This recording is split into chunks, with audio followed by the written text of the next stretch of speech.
to a roar. Alpine Stories.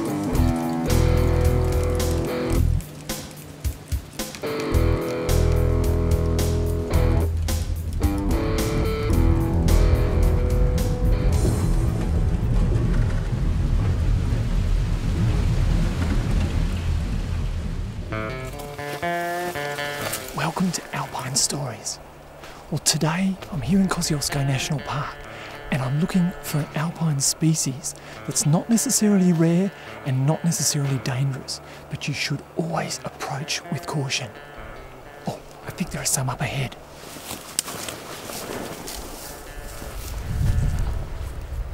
Okay, we're in luck. The best plan of attack is to approach cautiously. Come on, Richard, stop mucking around in the bushes. The fish around this way. Oh, g'day Nick, how you going? I was wondering what's taking you so long. I just plucked Richard out of the bushes there. I don't know what he was up to, but right. He's with us now. Hi, Mary, is it? Yes, Yeah. Marie, nice to meet you. Hi, I'm Richard, how you going? Sorry about that, I was just, anyway. Don't want to know.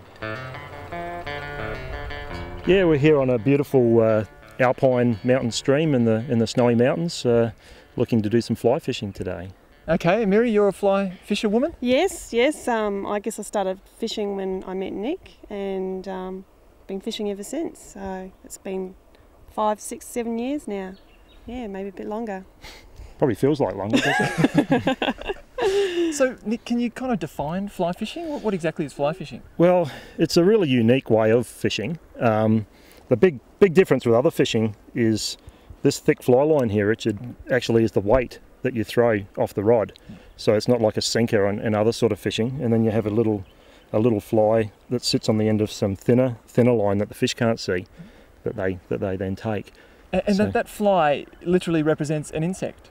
Yeah, Right. yeah. Basically the insects hatch on the water and lay eggs on the water, and the fish get keyed into specific types of insects, and we try and imitate them with the little artificial flies and fool them into taking our flies.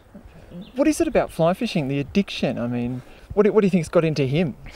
I'm not really sure, and he doesn't know either. I think it's like most things, most hobbies or recreational activities. It's fun, basically. It doesn't really get much complicated than that. I guess you guys are lucky in that there's not a fly fishing widow or widower, that you're a fly fishing couple. And you share the passion, I suppose. Yeah, sure, yeah, it works well like that. It does, actually. It does work well like that when you're both pursuing the same interest. You can, work your holidays around it and things like that. So it makes it less complicated for sure. I used to get out as much as I could. I had a desk job, a day job, and I sort of threw all that in, and I'm self-employed now, and I fish.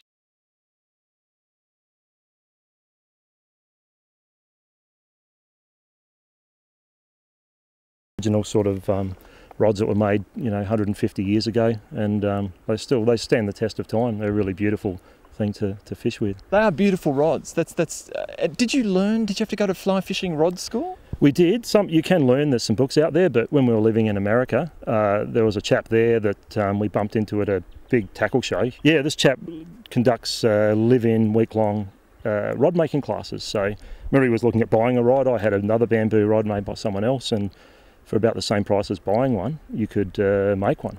For where we are here, for example, do you make a specific type of fly for specific locations? Is that locations and insects? Yeah, I mean that's one of the wonderful things about fly fishing is all the spin-offs of other interests you can get involved in. So you can get quite a detailed sort of understanding and knowledge required of aquatic entomology. Well, there is another species up the river, isn't there, who's sort of taken off without us. Tell me, who have we got up the river? Yeah, Paul Bourne's up the river. He's already testing the waters for us. Yeah,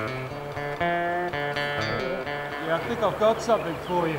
Oh, nice one. Oh, We good might have stuff. something here. Oh, let's see what he's got. Okay. And here he is, Richard. The man himself has just landed us a beautiful rainbow trout. It's a hen rainbow trout. This would have run this river at spawning time from the lake. I may sort of stay in the river, probably just depending.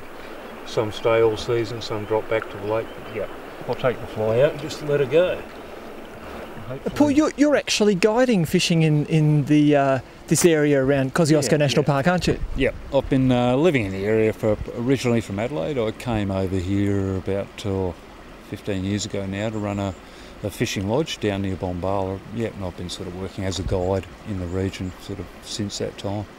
Unfortunately, the lodge was wiped out by this drought that we're having that's still persisting, but yeah.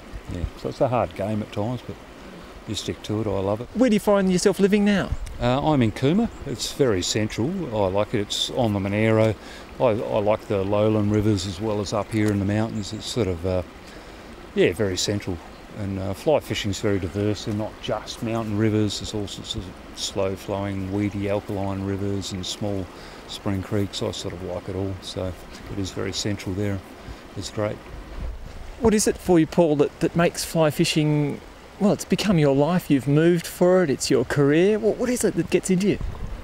Yeah, it's sort of probably, I'm not really sure. I think I just love the outdoors, and, fly fishing is a really good excuse to go for a walk along the river. The rivers are just beautiful places, and I never get sick of seeing trout.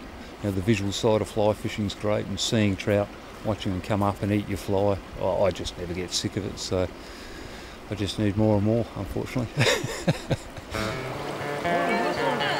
You've got one? Got one, yep, nice browning. What is it? A browning, brown trout. Oh, beautiful. We had a brown trout there, a fairly smallish size one, but yeah, beautiful. Easy to catch?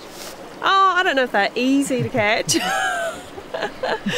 but I think if you know where the spots are they're likely to be, then your chances are increase. And before I knew it, it was Nick's turn. That made it a clean sweep, except for me, of course. Oh, beauty, got one here for you, Richard. What do we got? Another rainbow trout. A little bit leaner condition than that one of Paul's. Still recovered well from this, but it's got a little bit of a thinner sort of appearance to it.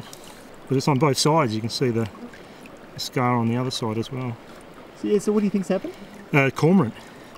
Cormorant's come down and tried to grab it from above. I caught the smallest fish, but I reckon I caught the prettiest one. I mean, the rainbow trout are beautiful with that red slash, but in actual fact, brown trout are just the perfect fishing fish.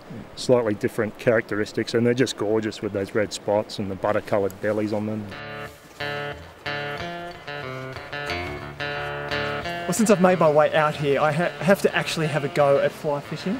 And Paul has very kindly offered to instruct me. A bit of casting instruction. Very quick casting instruction. The good thing is it is a hunting sort of thing, but we let all the fish go, so we don't harm them. You have a brief look at them, and just feel them explode out of your hands back into the river. Is that right? You let them all go? Oh yeah. It's sort of like if you played music and at the end of the day you just smash your guitar. I mean, some people do, but they're the core of our recreation, and there's not that many of them. So we like catching them, more than eating them. So we're happy to let them go, and you'll often see the same fish several times in a season in a lot of rivers. So you get to know their little characteristics. But they're not native species, so shouldn't you be trying to remove them?